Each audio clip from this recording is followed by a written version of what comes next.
enduring relationship between Indigenous peoples and the territories they traditionally occupied. We recognize and deeply appreciate the historic connection they have to this place. The land, the water, the sky, and all that live on, in, and above it. We are grateful for the opportunity to meet here, and we want to thank the Indigenous peoples for generations that they have taken care of this place and that continue to care for it. And we want to show our respect. Hundreds of years after the first treaties were signed, they remain relevant today. May they guide our actions and our decisions. We commit to learn, to educate, to honor sacred places, and to take action towards real truth and reconciliation. Make which. Council, any declarations of pecuniary interest or conflicts of interest? Seeing none. I have moved by Councillor Bochek, seconded by Councillor Predko. Be it resolved, the Committee of the Whole adopts the agenda of March 7th, 2023 as circulated. All those in favor? And that is carried. All right. Staff reports. Draft budget discussion addendum. So I believe we're going to turn this over to Ms. Boutiette. And I believe you've offered some additional information and I'm sure some comments. Over to you, please. Thank you. And through your worship, can I get confirmation that you can hear me okay? Awesome. So we went with a pretty simple presentation this time around. We're the first slide, and I'm unsure, should I be sharing my screen? Why not? Sure.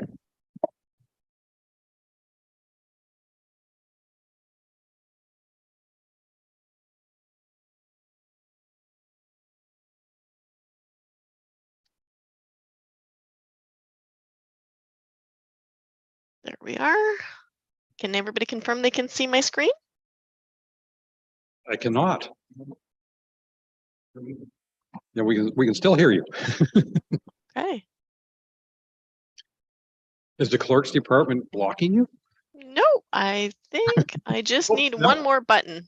Things How are about happening. now? Now we can see it. All right. So we went with a pretty simple slide deck this time. There's 3 slides, including a cover page. So essentially 2 slides. The first slide just shows when we were presented with a first draft and all the way to our current state, which is today. These are the differences between our, what 3 months will make of a difference when we work on budget. For clarification, the numbers you're showing here are the increases to the budget over last year. Is that like the first number of $2 million? It was what was missing to balance the budget. Oh, okay, that's another way of looking at it. Okay, yes. Thanks.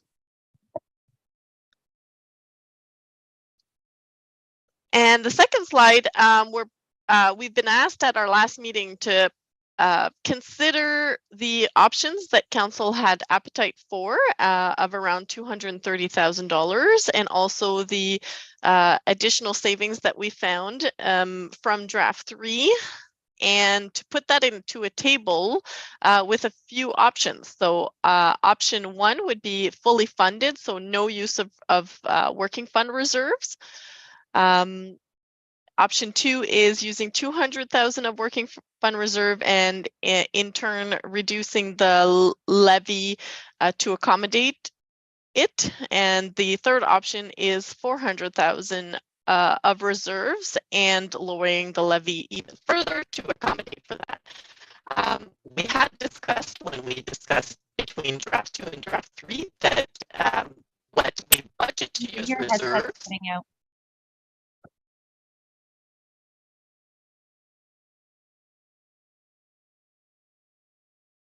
Now it's gone. I wasn't speaking while I was trying to adjust. Is that okay? There's a lot of breaking up. Okay. The Christians, what, no, I don't. In or Carol's come, Counselor Bocheck, I think you should mute yourself. I wonder, or if Mike. Thank you. I'm going to stop my share temporarily so I can adjust my sound. That better? Certainly good? is. Oh. Okay. So the chart has quite a bit of information, and I was on option 3 discussing how even though we often budget to use reserve, what actually happens in year has made that in the past we haven't used the budgeted amount. Therefore, in option 3, we do have the 400,000 available carry forward from 2022 to use into 2023. Those funds have not been used, even though they were budgeted to be used in 2022. So it's still a very viable option. So if I can summarize that table very simply for my simple mind and go to the bottom line, and you say the average seasonal dwelling has an assessment of 439,000. At year end, Councilor Bocheck. do we want to call that? Is that excess or how? It's not excess. It is excess. All right. I don't know what's being conversed in the background, but it's confusing me and I get easily confused, you know. It's church. I had to come to the church today to get some solidarity. Okay. Well, say a prayer for our budget, please. No, but getting back to the budget, for the average seasonal dwelling or the median seasonal dwelling valued at 439,000 assessed versus probably it's worth twice that now. If we don't use any reserve, they are going to pay an additional $262 in tax. And if we use 400,000 of reserve, they're going to pay $202 of additional tax this year, property tax. All right. And this is all based on you making the cuts that we approved last meeting and the cuts that staff had also found immediately prior to last meeting, I think. Correct. Okay. So if we wanted, if at this point, in theory, we could approve the current budget, approve of a reserve level, and walk away from the whole exercise if council had no more input to offer.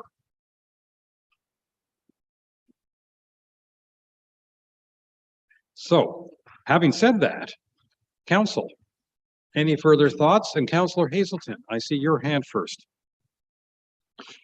Yeah, I don't feel confident that I understand what's in and out of the budget. I see numbers saying this, that, and the other thing, and we've had previous meetings, but without being able to see, for example, is this line item that we have discussed and negotiated, is it in or is it out? I just, without having something like that in front of me, I'm not sure that I can make an informed decision. You know, all I'm seeing are net total results, but anyways, I'm uncomfortable with the current state. Thank you. Councillor Cooper. Followed by Councillor Graziano, please.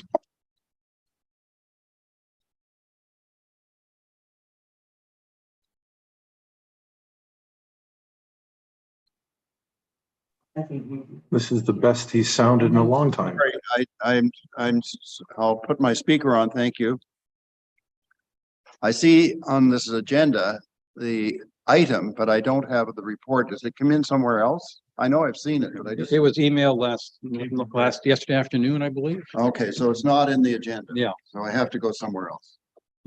And I'll make comment afterwards. Without having it up in front of me, it's not really. Fair enough. Very good. In the meantime, Councillor Graziano.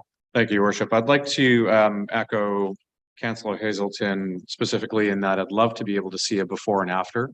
So the original state at 2.1 million deficit to the current state and what we've removed. perhaps in parallel to each other. Column A is what we had originally on listed, and column B is what we've precluded now to get us to the net 1 million in overages.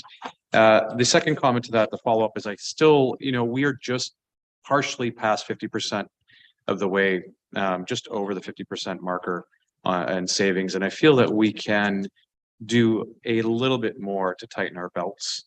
I personally would like to see some cuts towards training and development, some memberships, some consulting fees if we can, some solicitor fees if we can draw those down a little bit, some fees in and around the technology costs that we pay annually, as well as subcontracting fees if we can. I think that those are key areas that we can tighten our belt a little tighter to bring down us. And I feel that we can get to a 60 to 65% savings relative to where we started.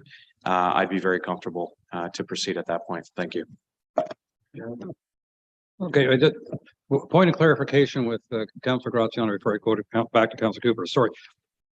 Could you, the last number you said, if we could get down to? I said between 60 and 65% in overall savings. Right now we're at just above 50% because we started at 2.1 million and we're now at just 1 million left. Yes. Just a little tighter. So like 800, 900. In and around there. Yeah, I think so. fair enough. Yes. I just want to make sure we understood your target. Yes, thank you. Councillor Cooper, please. So many buttons here, my God. Machines. Anyway, I did find this report not in the agenda, but sent out by our CAO. So thank you. I have reviewed it.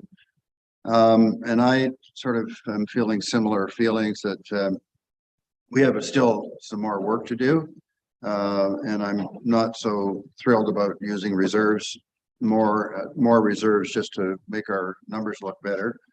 One of the things that I should have done at our council meeting was had the legal fees pulled.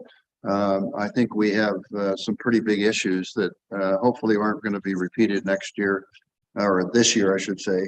I did a bit of a sort of a rundown of the legal fees, and that may help us get to part of the objective of getting the number lower. Just in round numbers, though, I think we all saw those figures for legal fees, which were over $1 million for 5 years, $233,000 last year.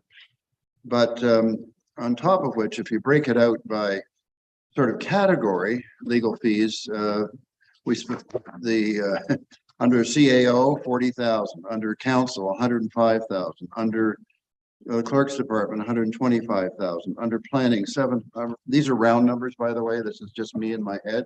So it's not too far off, but planning general $750,000 and human resources about 15,000. So those are some of the numbers. And I think, you know, you can say, well, you know, who knows what this year is going to look like. I'm hopeful that this year we'll find a way to make sure that our planning approval organizations or our planning approval committees are able to be better aligned with our planning department, and so that we don't run into all these OLT things. So that's one thing that I think could be very significant if that could be achieved. And I think if we set a goal of, you know, something way more reasonable, like 300,000 or 400,000, not 750,000. Now, in fairness, by the way, 750,000 is for the 5-year period, not for a 1-year period. But if we had, in the past, we've been able to operate in planning at about 65, 70,000. And I think more like a couple of hundred or 200,000 to 300,000 a year now. So we could probably find 100,000 there relatively easily if we can find a way to be better aligned. And so that's one of the areas that we could really make a difference. And let's see if we can get there. That's my suggestion. Thank you. Thank you. Councillor Jarvis, please.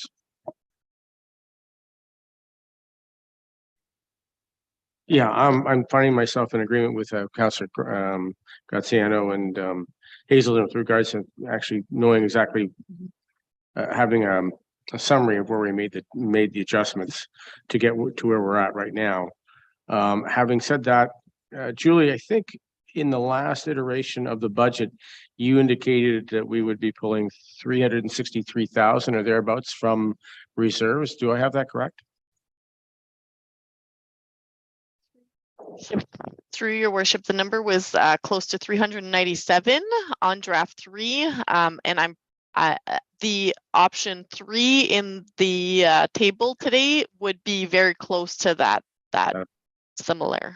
Okay, and I'll just remind everybody that what Julie said about reserves, and then on average over the past 5 years, we've averaged $520,000 from reserves to help balance the budget. So that number is there as something of a guideline for us. Over 5 years is a significant period of time to pull that average and have that in mind. So I don't think I can object too much to the concept of pulling from reserves to help balance the budget, but it would be nice to have a quick summary of where we made our changes at the last budget meeting. Thank you. Thank you. Councillor Predko.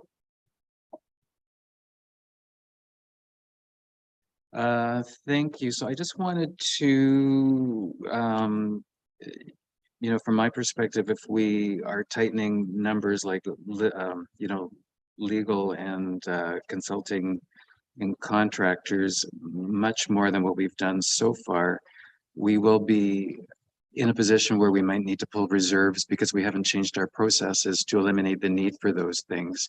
So we may, improve our budget number, but we may increase the risk of overusing the reserves again as a net result. So I think, as we're tightening anywhere beyond here, I think we just need to be cognizant and careful that we're not just playing a shell game. I think we've done an admirable job of getting substantial savings in the budget. And the question I have, though, is for Julie, and I'm just going to go back to the January 4th budget meeting for a second, and I hope you have that in the back of your mind, what you told us. But so we had an operating deficit of $1.2 million as discussed in that meeting, and I think that was where we were sitting in our expenditures for 2022. And I just want to confirm again what that number referred to. I hate to, go back 3 months of meetings, but you had told us that we had a current operating deficit of $1.2 million. And I just want to, are we basically back to that $1.2 million in terms of where we've taken our budget numbers and the from where we were are today compared to what was 2022. So any clarity on that would be appreciated. Through your worship, if you go back one slide, this is the summary of the draft so far. So I'm just looking for clarity. Are you talking about the 1.6 from the second draft of January 4th? No. So in the budget presentation from January 4th, the report highlights indicate that the current operating deficit is $1.2 million. And I'm just trying to relate that number to what we're talking about today. I think that $1.2 million was unfunded in the budget. And I'm just hoping to get clarity on what that number now means to us as we go towards draft 4. Okay, I'm going to pull up the presentation.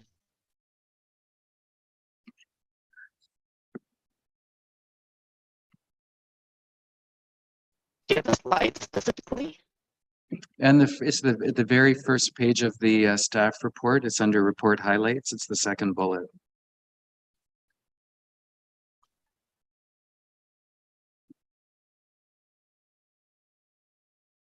And I believe. Okay, so that 1.2 included 10% tax increase. So if you remove that 10% tax increase of 480,000 is how you get to, we were actually short 1.6. Okay. Thank you. Was just trying to compare that back to what we're talking about today. Thanks. No Thank you. problem. Councillor Bocheck, please.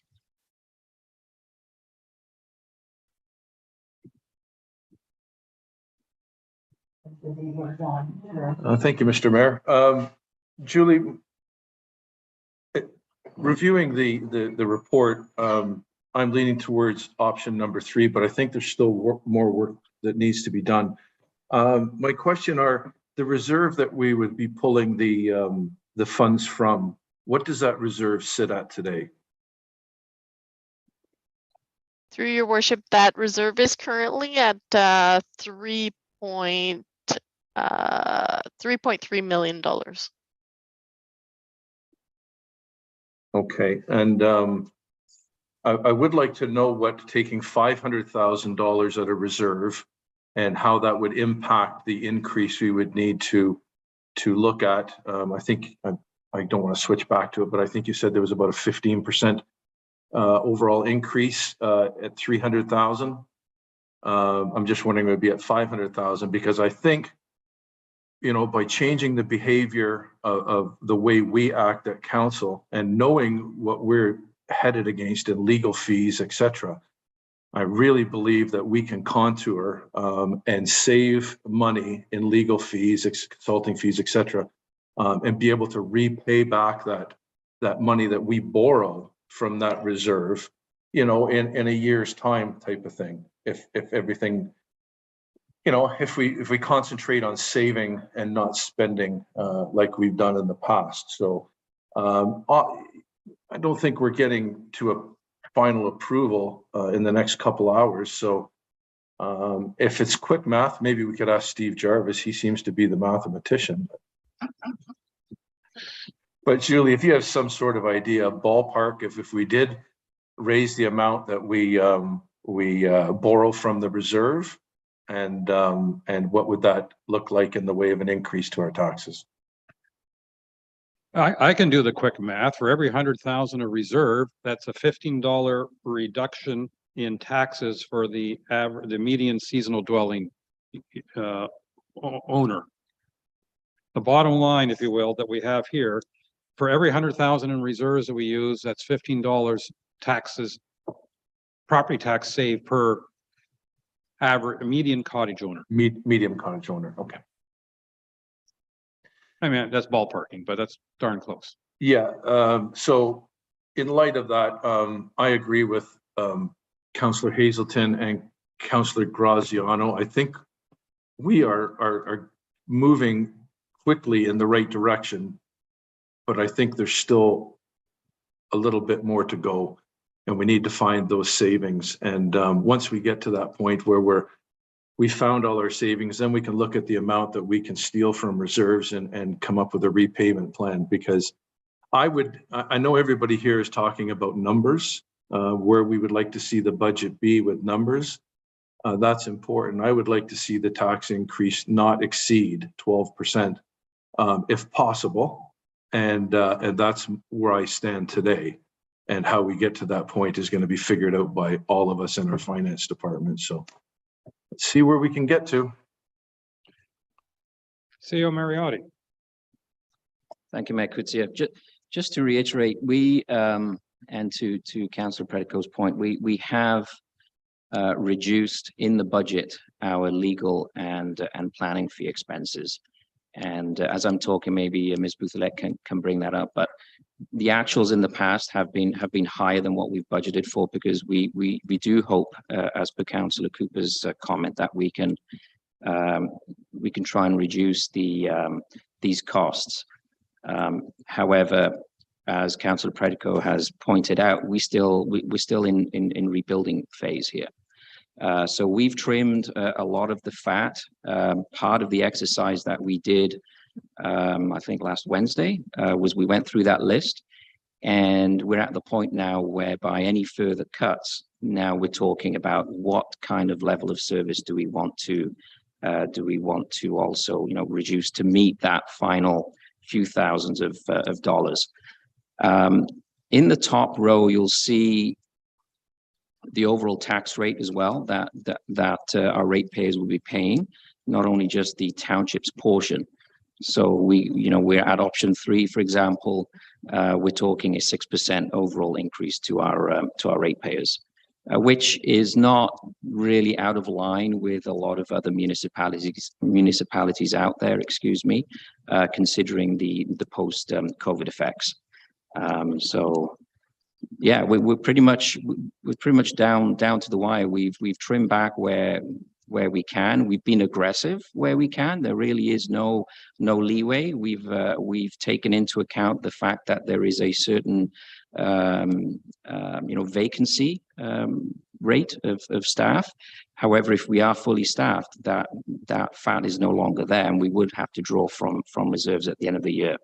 So any more cuts, we need to go down that list again that we looked at last Wednesday. Thank you. I'd like to make a couple of comments myself before we start the second round. I guess I got a few comments. One is I think we've made real progress. I'm quite comfortable with dipping into reserves, and the reason I say I'm quite comfortable is that over the last 5 years we've averaged $500,000 dip in reserve to balance our budget, and I believe Ms. Boutiette told us in each of those 5 years we actually didn't use that reserve because during the year either some costs were saved or some additional income grants, what have you, came in that weren't part of the budget. So I think that's it's not that high risk to put in use a bit of reserve, because based on our track record the past few years, we've never used it. Our reserves every year have grown in total at the end of the year from the beginning of the year. I also think that having a 6% overall increase to our taxpayers is not at all an outrageous number, given the current circumstances. And therefore, I think that we are getting much closer to where we need to be, in my personal opinion. Having said that, I do think, in fairness to council, I do think what we need is a updated listing of, let me call it, from the original budget to where we are now, what has been cut. You know, if legals were $1 million and now they're 800, I think we should see a chart that shows where the cuts have taken place and what the amounts are. And I do think that there's an appetite among council to have us look at a number of key items just to make sure that we believe that they are at the most appropriate level. And we've already heard about legal fees, consulting fees, external contractors. We've also heard about everything from training to memberships and things like that. I think we need an updated listing that will allow us to ask a few more questions before we, let me call it, pass the final numbers. But I do commend staff and council for the fact that we've made significant progress from round 1, and I think quite appropriate progress. And with that, I'll let council do another round, and we're going to start with Councillor Bochek, followed by Cooper and Graziano and Hazelton that I see so far, and I'm sure the others will jump in the meantime. Councillor Bochek, please. Thank you, Mr. Mayor. And I think that was very well said, and I agree 100% with your comments. I'm going to defer to yourself and to District Councillor Cooper here. And my recollection of our last meeting at District, I know what the budget increases coming from health services and from CAPS is. The overall, in our last meeting at District, there was an overall percentage figure that was given to us. And unfortunately, I didn't record it or write it down. Can either of you enlighten me on what the district's portion of the increase is going to be that we will be adding to our amount? It's 4.12% is how much the district taxes are going up, which means that roughly translates into just about 2% effect. Like if, for instance, if we went for option 3 that went up 6%, 2% of that would be because of district and 4% would be because of township. Again, that figure included the district percentage as well too. Yeah. That makes that, okay. I don't know if everybody was aware of that. It certainly shines a different light on this to me because of that. And I appreciate you helping with the answers, Mr. Mayor. All right. Councillor Cooper. Thank you, and I wanted to thank the mayor for his comments, and I do encourage, I want to first say, I think we have made some real progress. I think it would be helpful to have some 10,000-foot category information and sort of the track record, shall we say, of where we've started and where we finished, both overall, but also by major category would be useful for from my perspective. I will remind us that what is helping these numbers also is our education tax, as I recall, is still at 0. And if that is the case, is that correct, Julie? If it is, that's helping to bring our number down. And let's not forget that. It's making us look more rosy than maybe we really are. So now, unless education ever increases, but I thought it does from time to time. So anyway, I'll make that comment. The other comment I would make is that I realize that we may have to draw from reserves, but you know, given that the district increase is 4%, given the education number is 0, and these numbers are either 20, 17 or 14% for us, I think we maybe need to do just a little bit more work. I'd like to see us come in at 10% and then deal with the reserve. So that would be my goal, would be the township portion at 10%, which could probably bring us in a little bit closer to 5% as opposed to 6%. So that's my Christmas list, and there you go. Thank you. Thank you. Councillor Graziano, please. Thank you, Your Worship, and I agree with my fellow councillors. We are very much making progress here, and like I said, I think we're inches away from concluding, at least the way that I see it. A 10% cut across the board on some of the high-level items that I identified earlier, it would not net out to be a significant impact to, I think, staff and or to our own internal services. As an example, training and development, if we were to take a 10% hit, that would only be $15,000 of the total cumulative $156,000 budget. You know, if we were to look at consulting fees and took a 10% hit, that'd be $50,000 on consulting fees. And I know that we can absolutely achieve that goal with the new staff that's coming in and the optimism from the recruitment side of things. If we were to cut our solicitor by 10%, and I understand there's already been cuts, so not seeing the side-by-side comparisons, the 300,000 that we've paid is 30 grand. It's if we cut 10% on our technology, that's $62,000 in savings as well. And I don't think we really feel that pain from a technology standpoint. And then subcontracting, 10% is another 72,000. We could very well get us over this finish line, be able to minimize the impacts to our reserves, and while at the same time keeping our tax increase at a manageable level that I think our constituents can afford, as well as can appreciate the efforts that we've undergone. And so I'd be prepared, but I'd love to see us be able to at least stress 10% on some of those key items. Thank you. Thank you. Councillor Hazelton. So much information and very difficult to find the stuff you need when you want it. But we had a chart provided to us a while ago that said, here's what year one might be, and here's the percentage, and here's the reserves that we might need to use, and then here's years 2, 3, and 4. And if my memory serves me correctly, it's either you take a bath today or you take a bath tomorrow. And I really don't like looking at this discussion in a single year window, because if for example we're going to experience a 6, 7, or 8% increase this year, and for the next 3 years we're going to have to go 6, 7, 8, 9, 10% increase. If we all remember that chart several meetings ago, we're just putting off into the future, the problems that we put off into the future last term unwittingly, because we looked at it on a single year basis. And I think that we absolutely must look at this as, what is the need today? What is the pain today?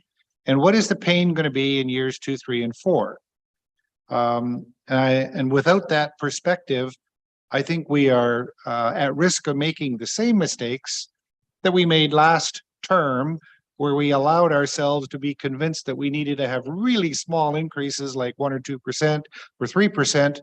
And now we're paying for it with mega increases. So I think that before we come to any conclusion on this, we must have that chart again in front of us, where we can see what damage we are going to be exposed to in years 2, 3, and 4.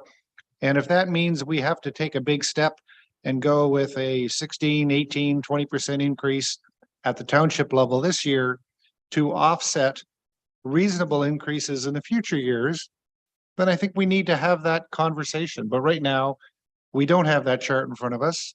We have a 1-year focus, and we don't have in front of us a list of what's in and what's out from all of the things that we discussed. And I'm not quite sure how we can make a decision without all of that stuff. Thank you. Well, I think if I may, that we're clearly at a point here that there's not an appetite to make a decision today. But I think what we have done is we have seen, a quick overview of where we're at so far. We've made some requests for further information. But a couple of comments on paying now versus paying before versus paying going forward. The first comment is, I look at the district budget process, and district council I think it was 15 years ago, it could be 12 years ago.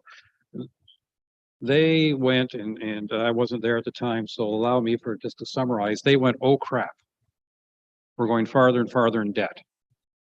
And they made a conscious decision at that point to start setting aside money to pay down the debt.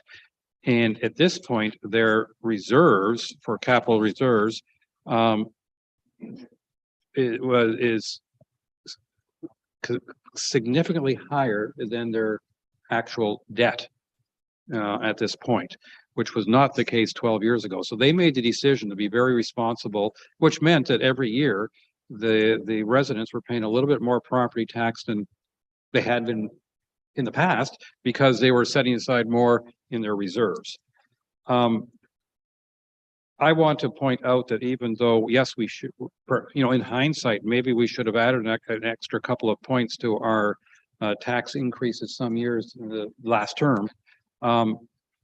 Nonetheless, our reserves every year, our net reserves went up each year. So each year we collected more taxes than we spent on that particular year.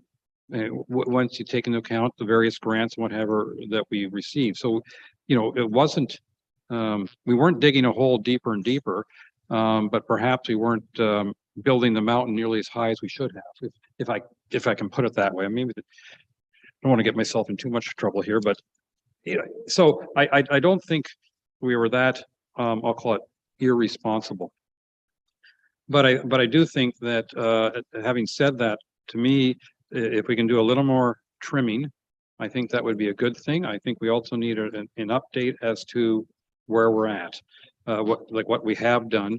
And I think, we've heard numerous suggestions here, and I think we have to start making sure that Ms. Boutiette, you understand the various suggestions for consideration, and that you can not only give us a nice summary chart of what we've done so far, but also a listing of, let me call it, opportunities that we can consider.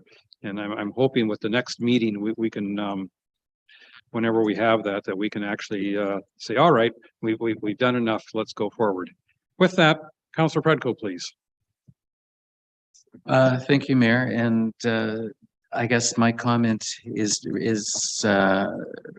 maybe piggybacking on Councillor Hazelton's comments too about multi-year approach. And as we are looking at these additional cuts, whether it's training or memberships that we can do without for a year, I don't think we necessarily want to be imposing cuts that can't be sustained, because we'll suddenly go back to the 2024 budget with a number of increases that now are more urgent than they were for 2023. So our potential tax increase or reserve issue will rear its head again. So I do agree that if Ms. Bouthillette could create that chart for 3 years into the future so that we can look at the reserve trend based on the assumptions that we had in those first draft 1, draft 2 versions of the budget, I would find that very helpful in making the final decision that we're leading towards. And I think having the ins and outs of where we've come from draft 1 to today would also be useful for us, just to make sure that the things that we have unfortunately added into the budget since the beginning are still included, and the things that we think that are excluded are excluded.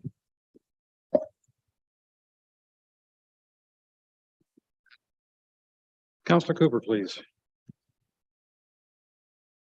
Thank you, Mayor, and a lot of good thoughts here. I wonder, since we're looking for more information, I'm sure you're going to try and summarize, Mr. Mayor, but I think we are still looking to see a bit more information. And one suggestion I would have is that hopefully what's being asked for isn't too onerous, and perhaps we could dial in by Zoom in the next 2, 3, 4 days and maybe put this to bed.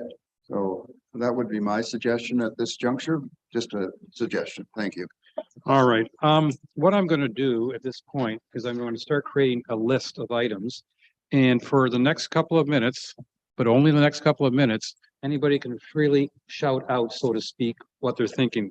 So I have a list of potential cuts for consideration. I have legal fees, consulting, contractors. I've heard memberships, training fees, sorry, training development, training, technology. Can I ask a question here? I have to, don't let me write. I'm not that fast. Yeah. I'll ask a question, give you some breathing room here.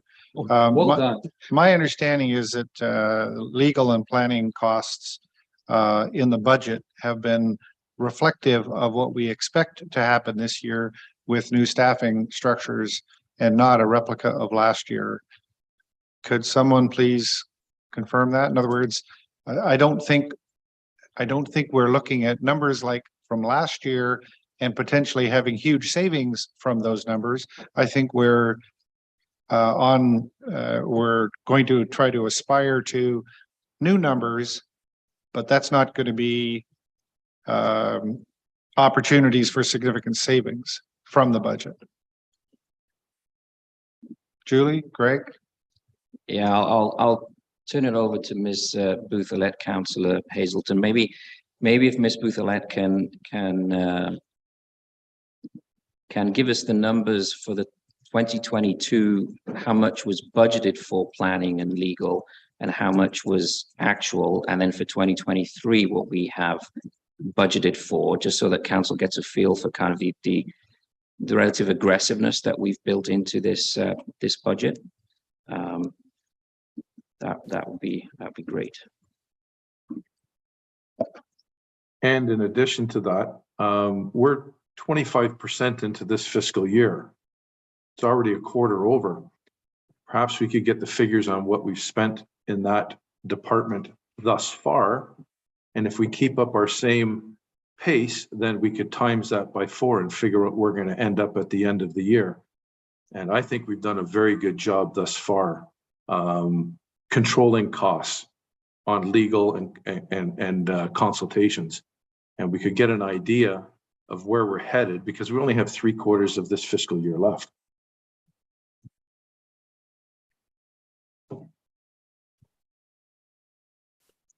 Through your worship, I just want to make sure I'm understanding the question properly. So you are asking, and I have these numbers on the spot, you're asking for total expenses for the planning department for prior year? Do Yeah, you want it net of its related revenues? Yes. Okay.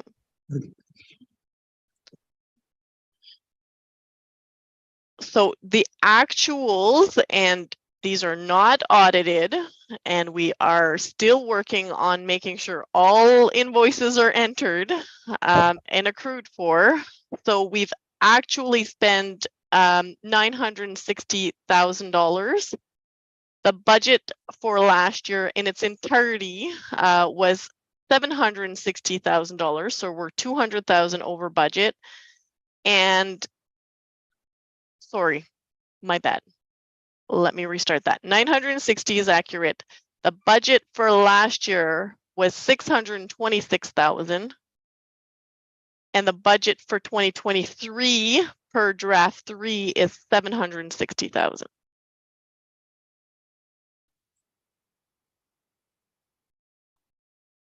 All right, thank you.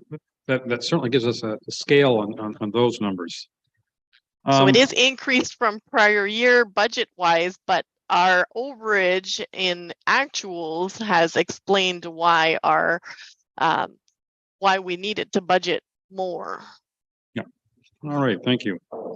So what I have so far, council, and I mean, you know how I hate creating motions on the fly, but I think that's the most appropriate at this moment.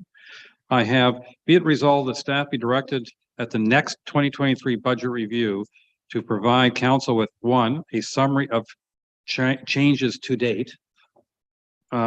Two, a list of potential cuts in areas such as legal fees, consulting, contractors, memberships, training and development, technology.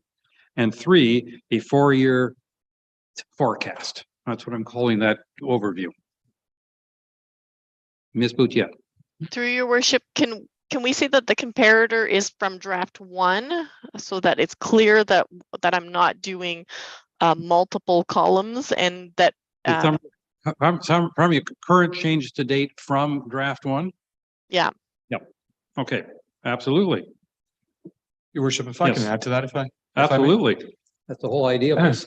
The only other thing that I would request staff investigate and perhaps provide a report on is what the impacts of a hiring freeze would be to our township outside of planning.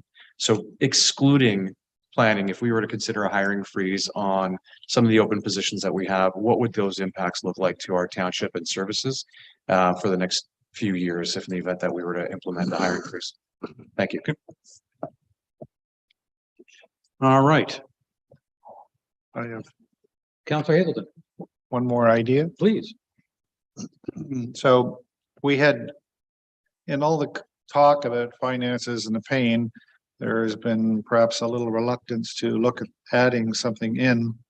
And I was very interested to see that there was some discussion, recommendation by staff to talk about bulk purchase of food cyclers from which we would then sell them at our cost. And according to a chat I had with our CAO, he said that we could either fund it through taxation or hopefully fund it through reserves. In other words, apply reserves to buy in bulk, allow our residents to buy these things at attractive prices so that they can in turn help reduce our waste costs. And then essentially with the funding, pay back those reserves and have it revenue neutral. And I didn't want that concept to disappear from this discussion. Okay. All right. Now what I have, I got moved by Councillor Graziano, second by Councillor Cooper. Be it resolved that staff be directed at the next 2023 budget review to provide council with one, a summary of charges to date from draft number 1. 2, a list of potential cuts in areas such as legal fees, consulting, contractors, memberships, training and development, technology. 3, a 4-year forecast. 4, a hiring freeze impact report. And 5, a food cyclers, I'll say funding options. Ms. Boutiette, you want to add May I- items? No, I just want clarity on the hiring freeze. So are we like choosing a time in You're breaking up, I'm afraid. through your worship? Oh, that sounds much better. Is it? Yeah. Odd. I just touched my plug-in. Maybe it's not plugged in proper. I was wondering if it's at a point in time. So like, for example, is a hiring freeze, does that mean that if somebody leaves in a month that we can't replace that position, or is it frozen in time as of like today, for example? Yeah, I'd be happy to answer that question. Thank you, Ms. Boudet. I would say that this does not consider attrition or retention. Rather, only the roles that we currently have open at this point in time, excluding those in planning. So this point in time, meaning like today? As of today, I believe in previous budget meetings, we had CAO Mariotti provide us with an org chart that identified some open positions in other departments. I'm not sure if they have now since been staffed. And it would only pertain to, again, full-time staff as well. Seasonal staff, which come in or students, we would preclude as well if you wouldn't mind providing that. It's just full-time staff and what that would look like as an impact to our township, if any. Thank you. Thank you. Clarity. All right, council, any other comments? Because I think what we've done is we're giving staff fairly clear instruction as to a couple more areas to look at, and hopefully as soon as they're ready, we'll call a meeting and keep this process moving forward. All right, do you need me to read the resolution again? All those in favor? And that is carried. Thank you very much. I do believe we're making definite progress here. Mayor, can I make a comment? You may. I'm not going to reveal anything here. I just got an email that tells me that we have some more good news on the planning side in terms of hiring, and that's going to help us a lot. So Yes, there is a planner in the office as of today. another one? Yes. Okay. Well, then I guess that's Progress is being made. good stuff. Good to go. I mean, is today officially his first day, or is he still in today's his first day? So we have a brand new planner floating in the office. This is a she, so we can. Oh. Another. No? Is Jeff. I'm not talking about.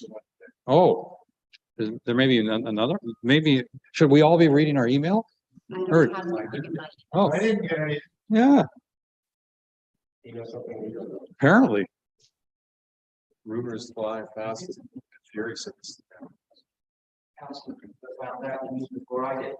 Oh, What else is new? I see Dave Smith is there with his hand up. Maybe we could ask him. That's. Are we at liberty to discuss? Or? Mr. Smith, Yes, thank you, Your Worship, Councillor Bocek. Yes, this morning you met Shania, a young lady that started with us last Monday. So this is your first chance to meet Shania. But also starting today is Mr. Jeff Kratky. You have not met Jeff yet. We will introduce him to you gradually so that we coming forward. So time? yeah, you always have to be, wary of the mayor. So on that regard, so yes, Jeff, Mr. Kratky started today. We will introduce him to Planning Council as soon as we can. Committee of Adjustment will get to meet him on Friday because he's around there, and as soon as we can, we will introduce him. That is 2 out of 3 planners that we have hired, 2 on board in the office, and Amy and myself are still finishing off the paperwork and the offer on the 3rd one. So yes, we Anticipate by the end of March, I hope to have 3 bodies in the office. Oh, I saw that, Councillor Cooper. So, Excellent news. Thank you very much. Excellent news. Yes. Thank you, Great, David. thank you, David. All right. Now and that thank you to Amy and to the and to Greg too for all the support in getting new people on board and the help in the meantime. So thank you.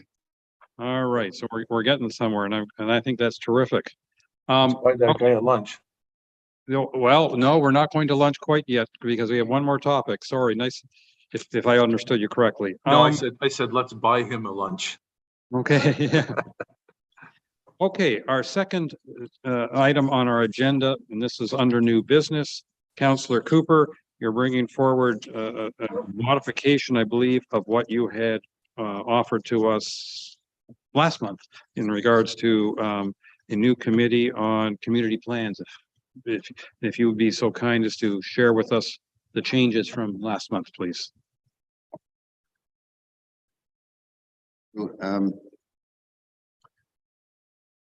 I want to sort of preface this with a couple of things. One is that you've seen my sort of proposition, shall we say, because I'm not sure there's really needs to be a resolution here per se. First of all, this is trying to develop a go forward process for amendments, changes, developments of community plans in order to align with practices that we have used in the past to provide some consistency and fairness in terms of the process. So I'll sort of explain that, but I just want to, it's in the report partially, but I wanted to sort of preface that, you know, we've had some community plans that are under review right now, including at 6 Mile Lake, and I'm not trying to shut 6 Mile Lake down by any means. All I'm trying to do here is, from a go forward perspective, develop some processes that will allow us to use the same tools each time for community plans as we develop them. But I thought maybe it might be helpful rather than, hopefully you've seen my report, but I thought it might be helpful just to take a couple of minutes here and sort of go through, especially for our new councillors, but maybe for many here, what has transpired at the Township of Georgian Bay over the last sort of 20, 30 years. Not all planning applications, believe me, but just a few high points. You know, we've had 3 iterations of official plan and zoning bylaws done at the Township of Georgian Bay. One in 1971 that was developed by a constituent, a lawyer from Wabautesia, Mr. Ray Agnew, and he wrote our first official plan. So it may be news to some of you. I actually have a hard copy of that plan. Was that the 4-page one? Yes. Yeah. Okay. I think we have to keep that perspective, please. And it's a great plan. At least there was somebody took the initiative along with somebody from Go Home Bay to actually write that. So I think it's a start, and wish it was as simple today, but it isn't. 1991, our planner for many years, especially after 1990, but until 2008, I believe, was Dave Parks, and he put in a plan with full OP and zoning bylaws 9119 in 1991. And then of course we have the 2014-75 plan that went in place in 2014. I just thought that would help in terms of overall perspective, and then specifically community plans is another piece of information. I've done a little bit of digging and we have 6 community plans, I believe. And the first one that was developed in Go Home Bay, the Madawaska Club, I learned recently in 1986. I thought 6 Mile Lake was the first one, but apparently not. So they did one in 86, also in 2008, 2004 and 2014. And most interestingly, 75% of their membership, or I should say their Madawaska Club membership, have to approve each one of these plans. 75%. The second one is sort of a tie, I think, between the Honey Harbor Association, who put OP together in Councillor Hazelton, 1996 96, 98, 99, 1999. So it's 6 Mile Lake was in 96, I believe, and then in 99 was the Honey Harbor OP without any bylaws. And then following that, a plan put together for Cognizant in 2006, I believe it was, but ratified once again in 2014. And 2014 as well came in Palisades Bay, Bone Island, and also Wawatasi in that same year. So those are all the community plans. I just thought a little bit of history for those of you that aren't that familiar with community plans might appreciate it. And to go back to my earlier comments, my objective is to come up with a fair process, show some consistency in standards, so that when we develop a community plan that or take on a new one, that we're following some practices, including things like when there's a survey, that there's some very specific guidelines in terms of a survey of the community. And that's the kind of thing that David Parks required of some of the community plans that I referenced. He required that we follow a number of processes, including third-party management of the data that comes in, so that nobody can call it out and say, well, that doesn't represent my community because you got to control the survey data. And that's one area that I think we could deal with. But, there are also other things, and sort of proper or recognized ways of doing a survey include things like non-leading questions, asking all the required questions that really should cover off the community.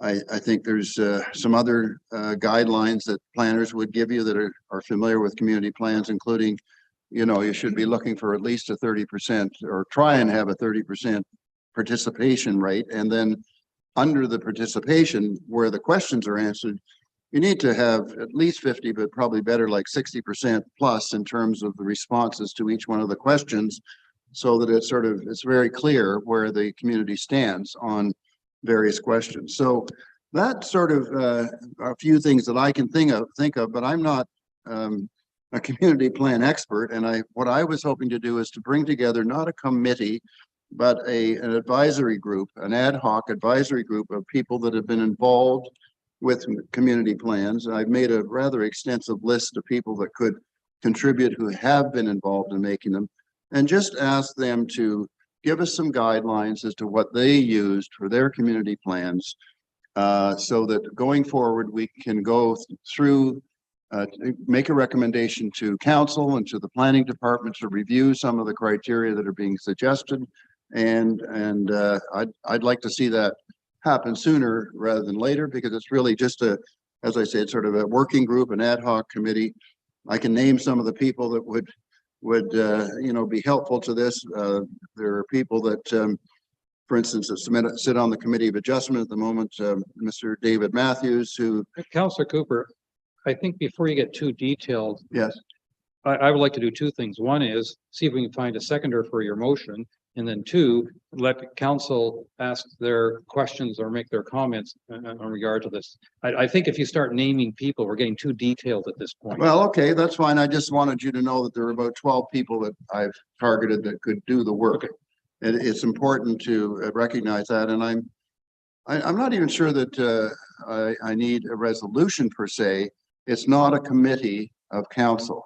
It's an ad hoc. Then committee. let's get a little clarification here. That's what I'm looking to do. And Because that's what I'm willing to do, just so that it's clear. if it's not a motion that we're going to vote on, then we're in a really sort of loosey-goosey general discussion thing, which I think can be very dangerous for us. Secondly, if it's not going to be a committee of council, then why do you need any sort of, I'll call it, approval from council? Because if you have a group of individuals who'd like to provide input, then they're free to create a report and provide it. And so to answer your question, I'm not really looking for approval other than to get feedback from council that this would be a reasonable thing to do. And see what this committee can bring forth. And I did hear yesterday from our clerk that we don't necessarily have to have a formal committee, that we can have an ad hoc committee to pull together some information, and they could gather here and we could have a meeting or go by Zoom and pull together some recommendations that then would be more formalized at council and obviously be provided to staff as well. Thank you. I'm going to turn this over to our clerk for her comments, and then I'll go to council. I did say we would be happy to provide our facilities for community groups. But again, as the mayor has stated, that if this is not a committee of council, then there's no direction that we can give it. Therefore, there's no resolution, there's no discussion to be had, because then it wouldn't be business of council until such a group provided a report or presentation to council. So you're saying that council can't even make a comment as to whether they think it would be helpful to have that information? I'm saying that I'm going to allow each councillor to make a comment if they're so inclined. Okay, thank you. But if we're not headed towards a motion, I'm going to cut it off at a comment per councillor. Councillor Jarvis, you have your hand up. I'd like to make a comment. Then that's why I recognized you. I really appreciate the effort being proposed by Councillor Cooper on this. I don't know where we'll end up. I think one of the things we need to define is what constitutes community in the first place. And I'm thinking of a product on the market called slime that kids play with, and if you squeeze it in one area, it comes out somewhere else. It may be a rather difficult thing to wrestle with in the end, but I admire the tenacity with which Councillor Cooper has grabbed this, and I'd be willing to help out in any way I can as well. But I think for a level of consistency in a report brought to council, I think it'd be a good idea. Let's see if we can wrap our hands around it and come up with something that would work for all the communities in the area, or those that think they are part of a community. And areas like Go Home, Wawatasi, I'm only speaking from experience here, have pretty defined sort of boundaries, and that's saying a lot right there. Cognishine, I know they just recently, Cognishine is a community college association, has been in existence for a long time, but they've only recently come up with some definitive idea on what constitutes the community in an area and boundaries. So that may be a difficult hurdle right off the bat, but I think it's a great idea. Thank you. Thank you. Councillor Bochuk. I believe Councillor Cooper is onto something here, and if this does proceed, I would be happy to put my signature as a seconder on a resolution if it gets to that point. That being said, the discussion over community plans is an important one. My idea was always that in the official plan, we should have two different areas of regulation without bylaws, but that would be one that pertains to waterfront properties and one that pertains to non-waterfront properties. And basically, if we could get the 6 cottage associations together and come up with a one that encompasses all the waterfront properties, it simplifies things so much for planning, simplifies things so much down the road. Whether these 6 groups can get together and figure out something that meets all their demands, that would be great. If it doesn't, we'll end up with 6 different plans again and 6 completely different outlooks on how the town should be treating waterfront properties. And I think a waterfront property is a waterfront property, period. I don't care if it's on the bay or if it's on Severn River, and our official plan does not encompass their specific needs, then there should be something in our official plan that is dedicated to waterfront property. So I'll leave it at that. Those are my thoughts. And I know this is cow, so we're allowed to just freewheel away here under the direction of our chair. So I thank you for letting me have this time to express my opinions. And I do support Councillor Cooper's bringing here. I just don't know in what form it's going to take shape and move forward with. So if there's a resolution, you can certainly add my name as a seconder. Thank you. Thank you. Councillor Bochek. Sorry, that was Councillor Bochek. Councillor Predko. Thank you, Mayor. So on the you know, one side of it, I don't think there's a difficulty with having members of our community provide their expertise and provide information to council. I guess I would wonder what we would do with this information. And the other piece that I don't understand how it would tie together is that we do have, while it's delayed and deferred for the time being, but an OP review that will probably happen in the next, you know, let's say 2 years. And I would think that the OP should be the guiding Bible for our planning, and that if there's going to be changes to community plans, they should probably be reflective of the official plan and try to tie in concepts and perhaps simplify the community plans if the official plan has aspects that would work for that community. And then the second item I just wanted to raise was that the motion that we have in our agenda today has a part B where we're voting on or potentially voting on putting a hold on changes for community plans. And I would ask are we continuing with that decision today? And I don't think my opinion has changed since the last time we had this come to council. I think it wouldn't be helpful to the residents that live in a community with a community plan to be able to make changes and move forward with their development efforts. Thank you. Councillor Hazelton.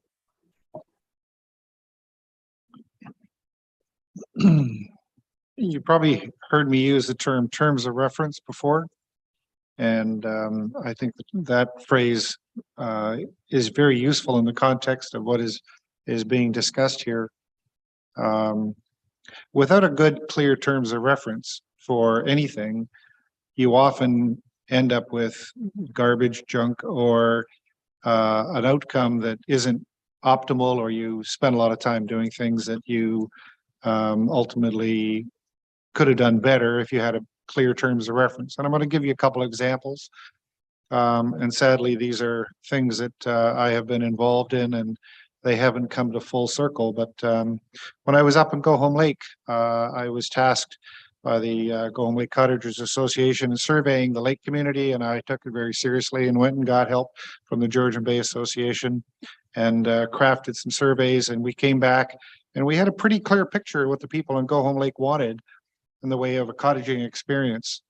But we had no idea of a terms of reference for a neighborhood plan. And as it turns out, Go Home Bay Madawaska Club had just produced their neighborhood plan, and we were basically on the verge of being able to do something like that at Go Home Lake, but that never progressed. We didn't have any roadmap to follow.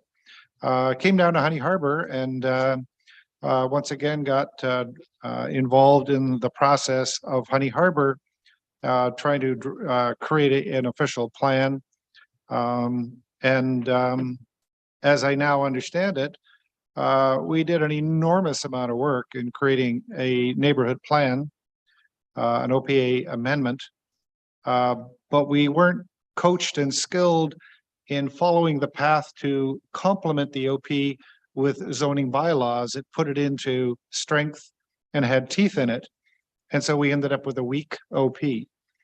So I think as I understand what the folks in Cognizant have done and some of the other people have done, there should be an ability from those experiences to build out a comprehensive terms of reference document that would allow any community to be effective at creating a neighborhood plan and entrenching that neighborhood plan from an OP standpoint in bylaws that have teeth that could actually accomplish what is needed. for that community. And so I fully support the direction that we're going here, at least talking about. And I think ultimately there may be an appetite here on council to transition from what has kind of been put in writing to, if I could call it, crafting a terms of reference document for OP and zoning bylaw neighborhood plans, so that they can be not only reflective of the community, but will have the teeth, if you will, to implement things for that community. Thank you. Thank you. Councillor Graziano, please. Thank you, Your Worship, and thank you, Councillor Cooper, for the history lesson on community plans. It was great to hear how old some of these are and how longstanding they've been. I would agree. I think that in principle, it's a great idea to open up conversations around community plan. I think it's necessary, and in understanding the appetite for community plans within our community and what community plans should consist of. I would only caution that any advisory group that is founded or created outside of council is comprised of all voices from within the community. Again, I'll reiterate the statement I made in past discussions on this matter, that community plans, the core is community, and we should have all perspectives brought to the table rather than one narrow view. With that being said, to parallel Councillor Predko, unfortunately there is a section B here that I don't agree with, and that again is not something that I guess we will be voting on today. However, any moratorium on discussions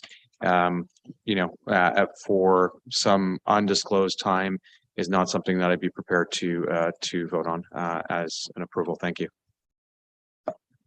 All right, thank you. Well, I've heard from all of you, and I will admit to being a little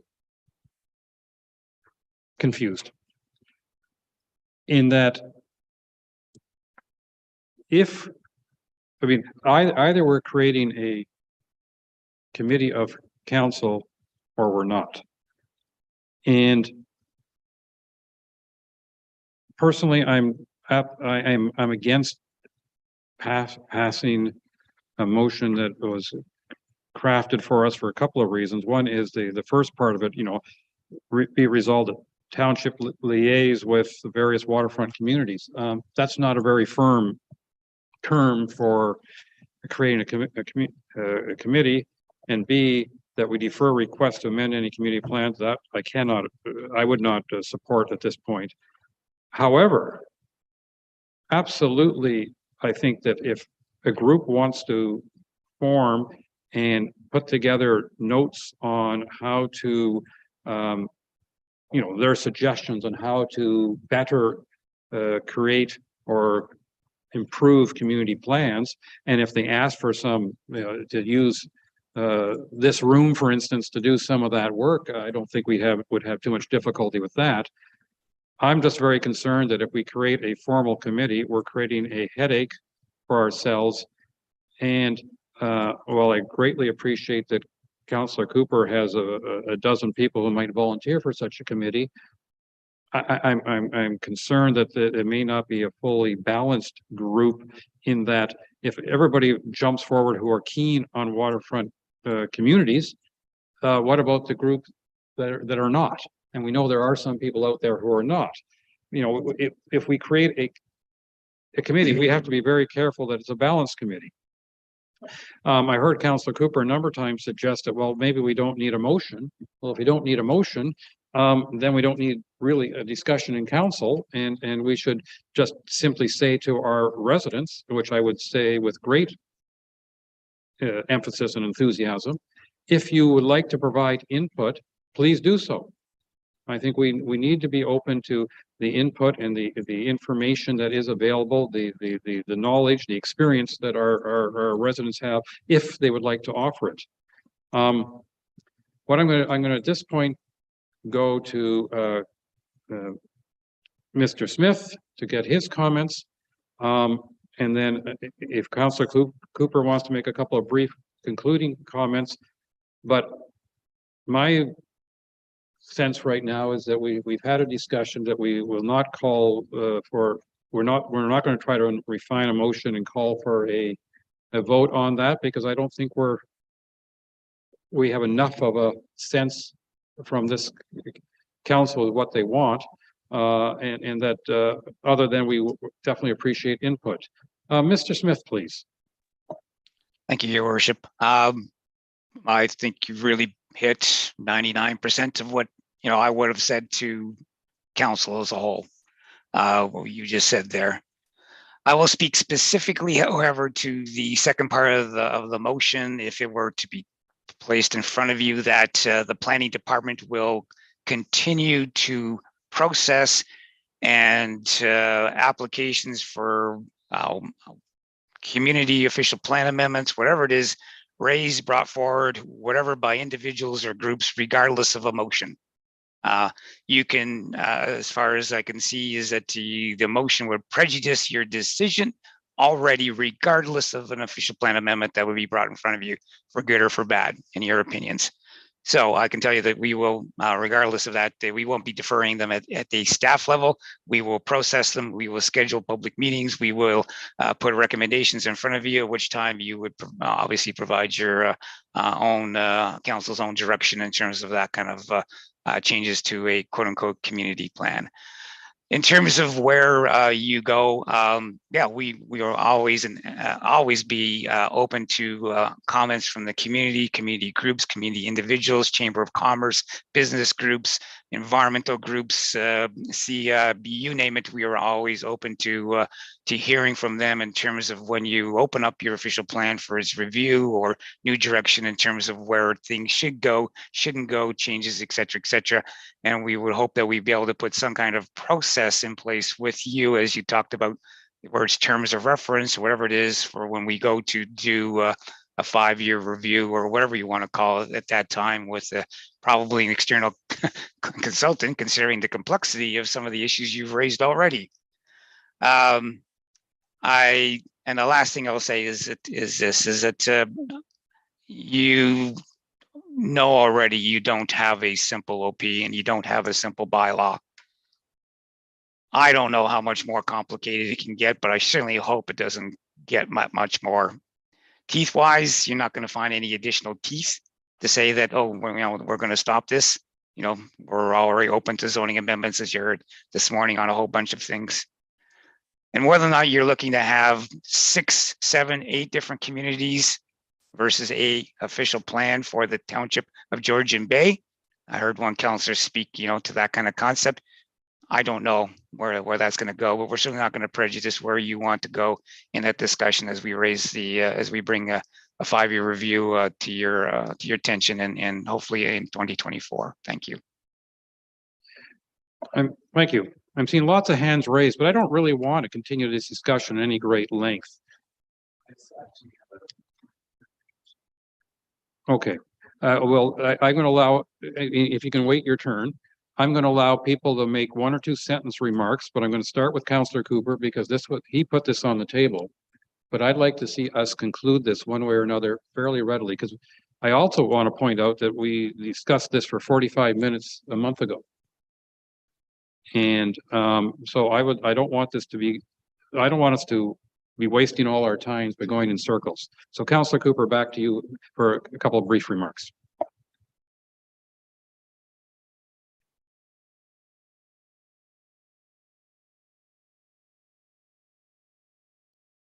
You sound better when your mic's on, Peter. I was just saying that I wasn't aware that we couldn't have discussions at COW without a final reference to a recommendation or a resolution. I think this is healthy discussion, and the fact that it's come up and been discussed for lengthy time again is that clearly there are some issues around community plans. I think what we need to understand is that we have a lack of resources internally at the township at the moment to deal with something like this, and that's why I'm offering to pull a group together, an ad hoc committee, to exactly do what Councillor Hazelton was talking about: develop terms of reference for community plans, for consideration of the planning department, for consideration of the council, in the future. So that's my objective, and I just wanted to make that very clear that that's where I am ending up today, and hopefully that's would be helpful to the township. Thank you. Thank you. Ms. Way. I'd just like to clarify, committee of the whole is a precursor to council. It still needs to address business of council. So if there's no resolution, there's no decision of council, there's no direction to staff. Therefore, it shouldn't be on the agenda. So we need to keep that in mind when bringing things forward, that if we're looking for direction or it is within the business of council, then it can go on committee of the whole. But this isn't an open forum to facilitate conversations for the sake of sharing without a clear direction. Councillor Bocheck, followed by Predko, followed by Hazelton. Briefly, I support this. I'm going to throw my hat in the ring and say the second part of this motion I am not in favor of, which deals with the interim control bond. Thank you. Councillor Predko. Thank you. And just my question for clarification from the clerk is, I believe in our procedural bylaws, we have a rule that if a matter is deferred, it can only be deferred the one time, and the second time it comes up, it must be decided. Does that apply to COW, or is that strictly for council meetings? It's my belief that it applies to both. It's the same matter coming back to back. So in this instance, if we have part A and part B, do we vote on them separately or as one?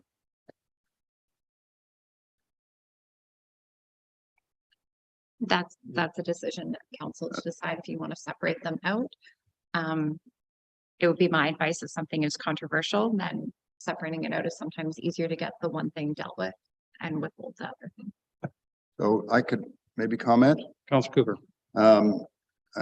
I'd be happy to withdraw the second one and defer the first one until such time as we have something from the ad hoc committee. So if we defer the first part, that's fine, but we can't bring it back as a council. We have to wait for like an outside party to bring it back in order for council to address it, because then it's been deferred twice.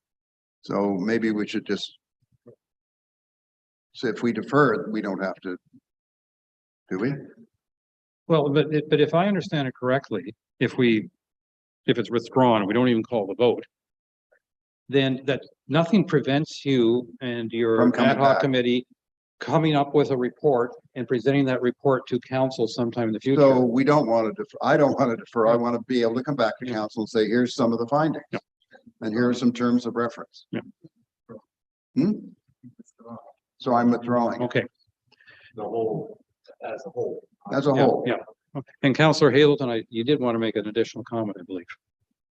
So I wanted to offer my comment that I thoroughly enjoyed hearing my fellow councilors' thoughts on the topic at hand.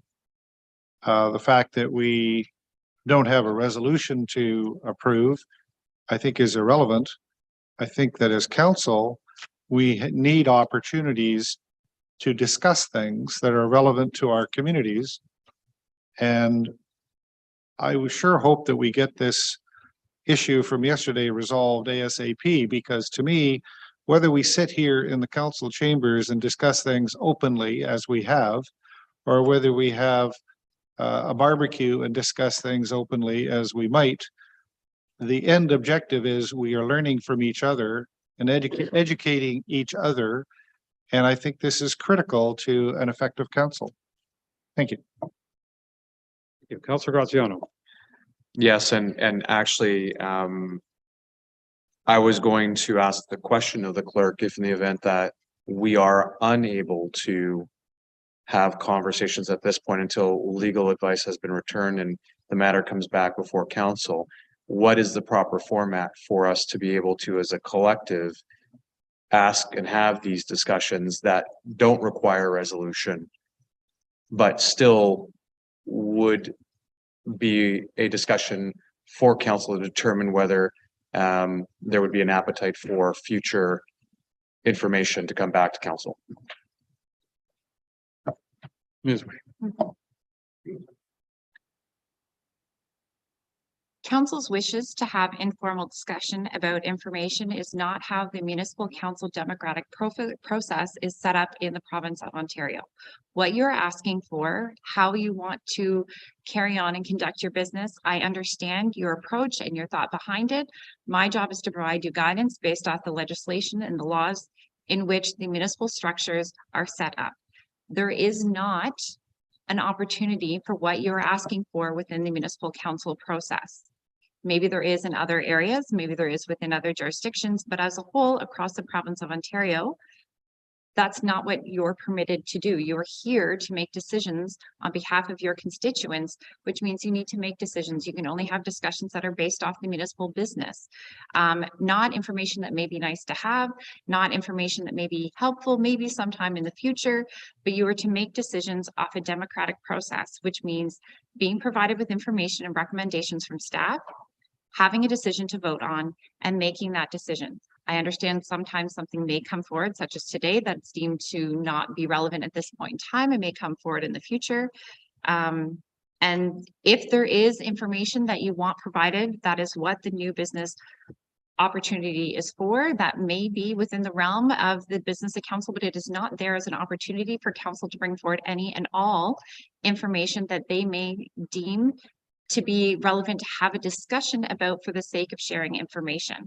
I understand how that may be helpful in certain circumstances, but that is not how the municipal councils are established and set up to conduct business in the province of Ontario. So if I may, Your Worship, so to simplify, if I can, and just yes or no, we can't have this conversation is what I'm hearing based on your interpretation. Is that correct? Unless the intent was to provide direction to staff or pass a bylaw in some conduct. Got it. Thank you. Thank you. And I do think, you know, if discussion is warranted on a particular topic, then it makes sense to have a motion drafted, because then we would be discussing a potential decision and or direction to give. And I also think there's definitely opportunity for council to have training sessions, for instance. So if for instance, we feel that we need further education in a particular area, and then we might arrange for a training session and bring in an expert or something in some particular area. So I think there are options to within the scope of the municipal act but I don't want to go too far down this road because we're going off topic again. But Councillor Hazelton, you have a quick comment to make? I do. In the past, training has only been available through staff or external consultants. But I think what we have shared with staff is that each of the councillors sitting at the table here has a great opportunity to educate each other on a variety of topics. And I think it would be folly for us to not address and embrace the ability for us to educate or train each other. Thank you. And I gave an orientation session this morning. So there. Councillor Graziano, you had a quick remark? Yes, just very, very quickly. I was, and perhaps this is a matter that I should discuss offline. So if Madam Clerk agrees, perhaps we can hold this discussion offline. But to lead by example, in the cost savings measure that we discussed earlier, perhaps what we can do is set aside the legal opinion immediately and have perhaps a training session, if it's more cost effective, with a municipal guru, for lack of better terms, here presenting as a delegation to us on what and how we as council can achieve the goals that we want to be able to achieve to help our constituents in the context of, or in the format that would be allowed within the municipal act. And so whether that's a more cost-effective approach than seeking independent legal advice on both sides or not, perhaps that's a matter that we can consider. Thank you. I'm sure staff appreciate that suggestion because I know they've already been contemplating that. I don't know where the contemplations have gone, but Still costs money. yeah. Yeah. All right. I have moved by Councillor Graziano, seconded by Councillor Cooper. Be it resolved, the committee of the whole does now adjourn at 12:43 PM. If my pen would work, to reconvene on April 4th, 2023, or at the call of the chair.